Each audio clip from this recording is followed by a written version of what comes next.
Is jy geregistreer om te stem? Are you registered to vote?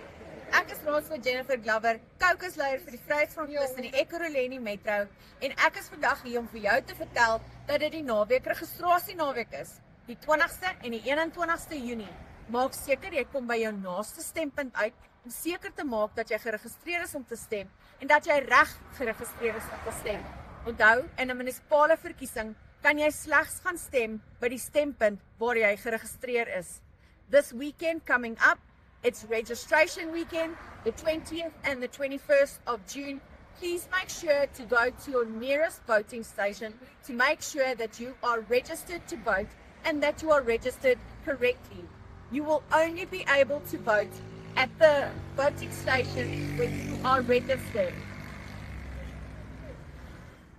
Kyk wat doen nou horlosie? Kyk wat doen nou horlosie?